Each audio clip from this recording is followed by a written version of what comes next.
Hola, ¿qué tal? Soy la licenciada María Eunice López Antonio, alumna de la Maestría en Ingeniería de la Educación de la Universidad Descartes de Tuxtla Gutiérrez, Chiapas. Saludo desde aquí al maestro Víctor Fernando Ramos Bombón y a mis compañeros maestrantes. En esta ocasión les comparto mis opiniones a los siguientes tópicos: la educación universitaria en el siglo XXI, inmersa en cambios vertiginosos, compleja situación para las instituciones para adaptarse a las exigencias de un mundo globalizado, la actualización del currículum y la competitividad, obligados a cubrir estándares que la modernidad y la educación líquida conceptualizan el ritmo del mundo. Concepto desde la mirada del sociólogo Zygmunt Bauman.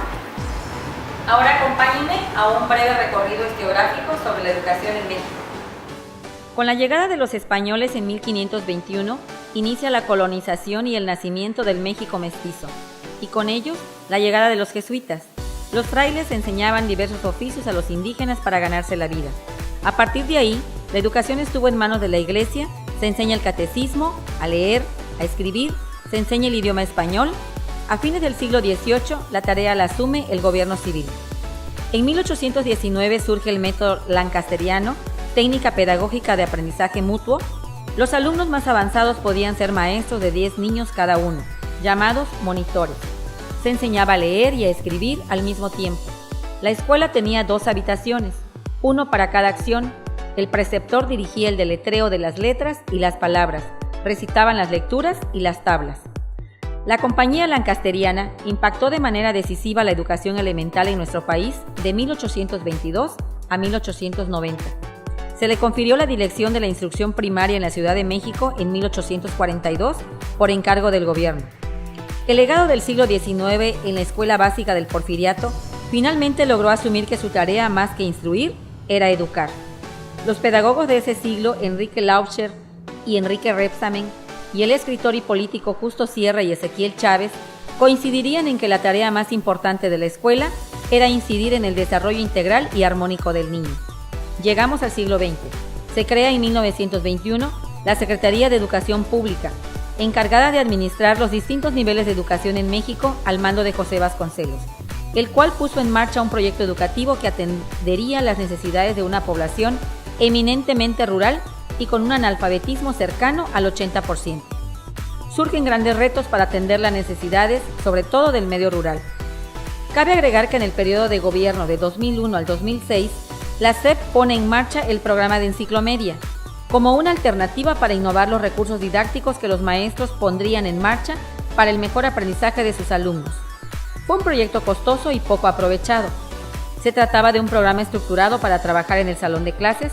El docente manejaba la computadora y lo proyectaba a un pizarrón.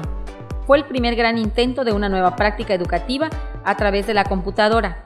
Desafortunadamente no tuvo éxito, sobre todo por falta de mantenimiento y capacitación de uso. A finales del siglo XX y principios del siglo XXI, se llevan a cabo acuerdos para la actualización de los maestros, se aprueban leyes como la Ley General de Educación, se pone en marcha la reforma educativa y la educación basada en competencias.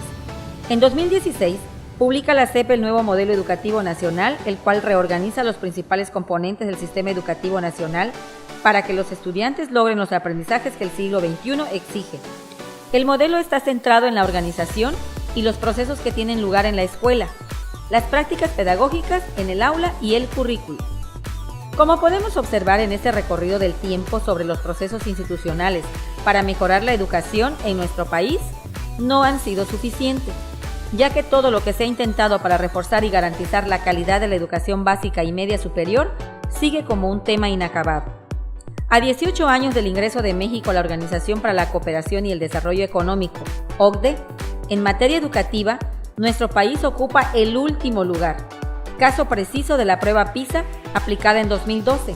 Nuestro país ocupó el último lugar en lectura, ciencia y matemáticas de las 34 naciones evaluadas. En el Foro Económico Mundial de 2012, México ocupó el lugar 100 de 144 países que fueron evaluados en el reporte global de competitividad, según datos de la CEMS pronunciado por su titular, Rodolfo Tuirán Gutiérrez. Luego entonces, México sigue siendo un país con grandes necesidades básicas, como la lectura. En promedio los mexicanos leemos 5.3 libros al año. No leemos porque no tenemos tiempo o porque nos da flojera. Este hecho es una gran limitante para el desarrollo del aprendizaje. En mi opinión, este es un referente importante en el proceso educativo en las universidades. Limita a los estudiantes en su formación. Asimismo, toda la educación básica y media superior está organizada en competencias que pretende alcanzar un perfil de egreso. En contraparte, muchos planes y programas de estudios de las universidades no son compatibles con estas formas de enseñanza basada en competencias, ya que las universidades continúan evaluando para su ingreso y permanencia conocimientos, no habilidades y competencias, el cual considero crea una brecha para los estándares esperados en proyectos educativos a nivel internacional, como lo aborda el proyecto Tuning en América Latina, sobre la calidad, movilidad, diversidad y competitividad de las universidades participantes. Proyectos que se esperan que el estudiante del siglo XXI esté preparado para las exigencias de un mundo globalizado. A la par, analizo el planteamiento del sociólogo polaco Bauman sobre el concepto de la educación líquida en este mundo globalizado, el cual viaja a un ritmo tremendamente acelerado. Estoy de acuerdo con Bauman cuando reflexiona sobre la educación actual, la cual es vista como un producto más que como un proceso. Ese concepto de usar y tirar es muy conocido en esta era de las nuevas tecnologías, donde los productos tienen un periodo de obsolescencia y en educación es verdaderamente un reto a vencer. Para concluir, el concepto de modernidad líquida, como lo ha denominado Bauman, claro que influye directamente en la educación actual en nuestras universidades. Aún falta mucho por hacer. Reformar el currículo es una gran tarea. Repensar las formas de evaluar contenidos, habilidades, actitudes y valores no es un asunto sencillo y sin importancia.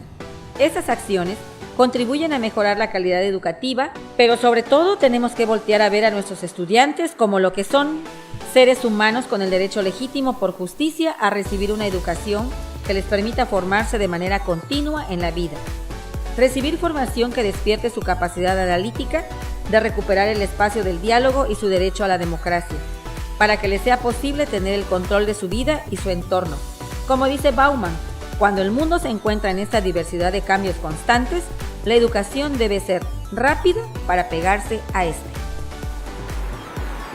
Ahora concluyamos el tema de la relación de la educación en las universidades y el tema de la modernidad líquida y la educación líquida. Pues vivimos tiempos difíciles de grandes transformaciones, grandes luchas sociales, hay una crisis educativa nacional donde es muy cuestionada la profesionalización del docente. Por ejemplo, en el uso de las tecnologías de la información y de la comunicación, muchos de ellos se quedaban como analfabetas digitales, aunado a la resistencia que ellos mismos oponen a no mejorar y reconocer estas limitantes.